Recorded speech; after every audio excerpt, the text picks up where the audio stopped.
तो ये है एपिसोड 6। लास्ट एपिसोड में हमने देखा था कि काजुकी यू को उसके साथ डेट पे जाने के लिए कहती है और ये सुनकर यहाँ पे यू काफी ज्यादा हैरान हो जाता, जिसके बाद काजुकी कहते कि अगर तुम इस संडे फ्री हो तो हम दोनों डेट पे जाएंगे। तभी यहाँ पे यू कहता है कि अचानक से मैं क्यों, यहाँ पे इतने सारे लोग भी तो आप उनके साथ भी तो जा सकती हो। तभी यहाँ पे यू को याद आता है और वो कहता है कि एक सेकंड, जरूर ये उस किस के चक्कर में हो रहा है जब उस दिन मैंने गलती से काजुकी को किस कर दिया था। और दूसरी तरफ हम मीमो और निको को देखते जो कि फ्लोर पे बैठी हुई ये सारी बातें सुन रही थी और ये दोनों को तो यहाँ पे बिल्कुल भी यकीन नहीं हो रहा होता कि काजुकी और यू साथ में डेट पे जाने वाले हैं। इसके बाद मीमी यहाँ पे निको से पूछने लगती है कि तुम्हें क्या लगता है कि यू काजुकी के लिए एकदम सही बंदा है, जिसपे निको कहते कि मुझे क्या पता इस बारे में। और इसके बाद ये दोनों फ्रस्ट्रेट होकर अपने रूम में चले जाते और दूसरी तरफ हम यू को देखते जो कि काजुकी से इस डेट के पीछे की वजह पूछता है। फिर यहाँ पे काजुकी तभी उसे एक ऑडिशन का फॉर्म दिखाती है और उसके बाद यू कहता है कि अच्छा ये कारण है, तुम इसके चक्कर में मेरे साथ डेट पे जाना चाहती हो। जिसके बाद यहाँ पे काजुकी बताते कि दरअसल मैं एक फीमेल परफॉर्मेंस करने वाली हूँ, इसलिए मेरे को फीमेल की तरह एक्ट करना होगा, क्योंकि मैंने आज तक मेल परफॉर्मेंस एक्ट किया, जिस कारण मैं फीमेल परफॉर्मेंस सही से एक्ट नहीं कर पा रही। और जब मैं अपनी रिहर्सल एक्ट कर रही थी तब मेरे को बोला भी गया कि अपनी पर्सनल लाइफ को घर पे ही छोड़कर आना। तब यहाँ पे यू कहता है कि अच्छा मैं समझ गया, हम दोनों को ऐसे प्रिटेंड करना है कि जैसे कि हम दोनों एक डेट पे गए हैं और साथ ही हमें वहाँ पे एंजॉय करना है। इसके बाद यू कहता है कि काजुकी-सान, आने वाला संडे सिर्फ आपके लिए है मेरा, और आप जो चाहे कर सकते हो, इस डेट को मैं यादगार बनाऊंगा, क्योंकि अगर एक डेट जैसा ना लगे तो फिर क्या होगा। और ये सुनकर तो यहाँ पे काजुकी काफी ज्यादा गुस्सा हो जाते और कहते हैं कि आखिर ये बंदा अब क्या करने वाला है। अब हमें शनिवार वाले दिन का सीन दिखाया जाता है जहाँ पर यू घर की साफ सफाई कर रहा था। तभी उसके पास निको आती है और उससे पूछने लगते है कि ये बताओ क्या तुम संडे को फ्री हो। तब यहाँ पे यू भी उसे गंदे तरीके से झूठ बोलते है कि अरे मैं संडे को कुछ नहीं कर रहा, बस मैं घर की साफ सफाई करूंगा और कुछ भी मुझे काम नहीं है। और ये सुनकर यहाँ पे निको काफी ज्यादा हैरान हो जाते कि ये बंदा उससे झूठ बोल रहा है। और फिर निको अपने मन में सोचने लगते कि क्या ये दोनों कुछ बड़ा प्लान कर रहे हैं। और यही चीज सोच के ये दोनों बहनें काफी ज्यादा परेशान हो रही होती हैं।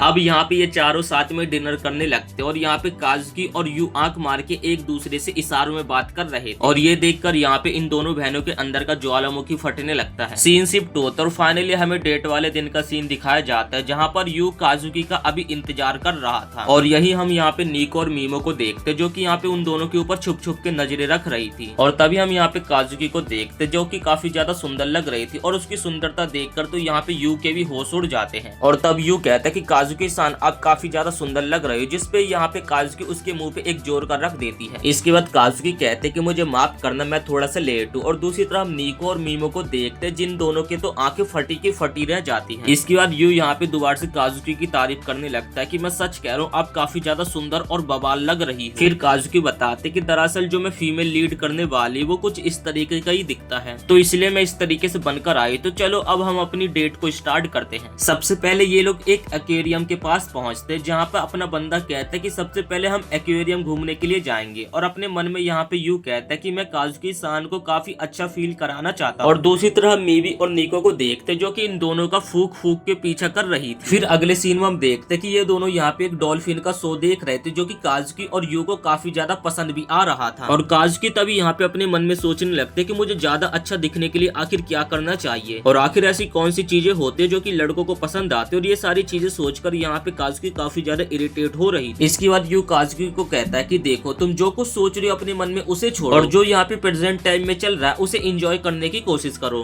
तभी यहाँ पे डॉल्फिन पानी के अंदर डुबकी मारते जिस कारण स्विमिंग पूल का थोड़ा सा पानी यहाँ पे यू और काजुकी के ऊपर आकर गिरने वाला था। तभी यहाँ पे काजुकी अपनी रिफ्लेक्ट का इस्तेमाल करते हुए यू को यहाँ पे गीला होने से बचा लेती और ये देखकर सभी लोग यहाँ पे काफी ज्यादा खुश हो जाते और उनकी तारीफ करने लगते। और दूसरी तरफ हम निको और मीमो को भी देखते जो कि ये सारी चीजें देख रही थी और जिस कारण इन दोनों को यहाँ पे काफी ज्यादा शर्म आने लगते क्योंकि सारे लोग इन्हीं के बारे में बात कर रहे थे। इसके बाद इन दोनों के साथ यहाँ पे कुछ भी अच्छा नहीं होता, ये दोनों बैग कैरी करने के लिए जाते लेकिन इन दोनों से बैग फट जाता है। इसके बाद ये लोग एक कैफे में थोड़ा सा खाना पीना खाने के लिए जाते लेकिन उन्हें वहाँ पे भी कुछ भी समझ नहीं आता है और ये दोनों यहाँ पे डेट में कुछ भी करने की कोशिश कर रहे थे। ये सारी चीजें एकदम बर्बाद जा रही थी और दूसरी तरफ निको और मीमी ये सारी चीजें देख रही थी। इसके बाद ये लोग अपनी डेट को आगे कंटिन्यू करते हैं। तभी यहाँ पे यू कहने लगता है कि मुझे थोड़ा सा इमरजेंसी है तो मुझे रेस्ट रूम जाना होगा। बाहर खड़ी खड़ी काजुकी अपने मन में सोचते कि यू ने इस डेट को बढ़िया बनाने के लिए काफी सारे प्लान बनाए लेकिन मुझे लग रहा है कि मैं इस डेट को बर्बाद कर रही हूं। तभी यहाँ पे एक बंदा आता है जो कि काजुकी को कहने लगता है कि क्या मैं आपसे 1 मिनट के लिए बात कर सकता हूँ और वो यहाँ पे काजुकी को अपना एक कार्ड देता है। तभी यहाँ पे काजुकी उस बंदे को मना करते कि सॉरी मैं इंटरेस्टेड सुंदर नहीं हूँ, लेकिन वो बंदा कहता है कि मैडम अब काफी ज्यादा सुंदर हो और मेरे साथ चलो, और इतना कहकर वो यहाँ पे काजुकी का हाथ पकड़ लेता है। तभी यहाँ पे यू दौड़ता हुआ आता है जो कि उस बंदे से काजुकी का हाथ छुड़ाता है और कहने लगता है कि ये बताओ मैं तुम्हारी क्या मदद कर सकता हूँ। जिसके बाद यू कहता है कि तुम्हें पता अभी हम दोनों डेट पे हैं तो तुम यहाँ से जा सकते हो। और ये सुनकर तो ये बंदा यहाँ पे काफी ज्यादा हैरान हो जाता है और इसके बाद यहाँ से काजुकी को यू अपने साथ ले जाने लगता है। जिसके बाद वो बंदा दोबारा से पीछे से कहता है कि अरे भाई जरा सुन तो, मेरी बात तो सुन ले। जिसपे यू उस बंदे को दोबारा से मना करता है कि नहीं हमें नहीं सुनना, तू भाई यहाँ से जा सकता है। लेकिन ये बंदा तो यहाँ पे हाथ धोकर काफी ज्यादा पीछे पड़ गया था, जो कि जाने का नाम ही नहीं ले रहा था। तब यहाँ पे यू उस बंदे को समझाने लगता है कि देखो काजुकी तुम्हारे साथ नहीं जा सकते, तुम्हारे साथ जाने के अलावा उसके पास और भी बहुत सारे जरूरी काम है। और यहाँ पर यू उस बंदे से छुटकारा पाने के लिए काफी गंदे गंदे बहाने देता है ना। ये सुनकर यहाँ पे काजुकी भी काफी ज्यादा हैरान हो जाती है। और दूसरी तरफ काजुकी अपने मन में सोचते है कि अब तो चुप हो जा ढक्कन, और कितना झूठ बोलेगा। लेकिन वो बंदा यहाँ पे जाने का नाम ही नहीं ले रहा था। जिसके बाद लास्ट में यू कहते कि मैं और काजुकी सान एक दूसरे को डेट कर रहे हैं और हम दोनों बहुत जल्द शादी भी करने वाले। ये सुनकर तो वो बंदा यहाँ पे काफी ज्यादा हैरान हो जाता है और वो अपने मन में सोचते कि एक टीनेजर बच्चा इस लड़की से शादी करने के ख्वाब देख रहा है। और आखिरकार इतने ज्यादा झूठ बोलने के कारण यहाँ पे वो बंदा हार मान जाता है और इसके बाद वो यहाँ से चला जाता है। और यहाँ पे तभी काफी सारे लोगों की भीड़ लग जाती है और वो लोग यहाँ पे बात करने लगता है कि उस बच्चे ने अभी उस लड़की को प्रपोज करा। और ये सुनकर यहाँ पे यू भी काफी ज्यादा हैरान हो जाता है और उसे समझ आता है कि आखिर उसने अभी यहाँ पे क्या बोला था। और इसके बाद यू यहाँ पे काजुकी से इन सारी चीजों के लिए माफी मांगने लगता है। और दूसरी तरह हम काजुकी को देखते जो कि काफी ज्यादा बिलस कर रही थी और वो तभी अपने मन में कहते कि मैं तो इन सारी चीजों के लिए बिल्कुल भी बुरा नहीं मानूंगी। जिसके बाद यू यहाँ पे काजुकी का हाथ पकड़ता है और वो दोनों यहाँ पे एक मॉल के अंदर आ चुके थे। तभी यू यहाँ पे नोटिस करता कि काजुकी का हाथ तो काफी ज्यादा पहले से गर्म हो गया और मॉल के अंदर यहाँ पे यू काजुकी को एक रोमांटिक मूवी दिखाने के लिए आया था। और मूवी का पोस्टर देख के यहाँ पे काजुकी एक साल पीछे फ्लैशबैक में चली जाती है और हमें पता चलता है इस मूवी में जो एक्ट्रेस थी वो दरअसल काजुकी की सीनियर थी। और काजुकी जिस एजेंसी में काम करती है उसकी सीनियर भी उसी एजेंसी में काम करती थी,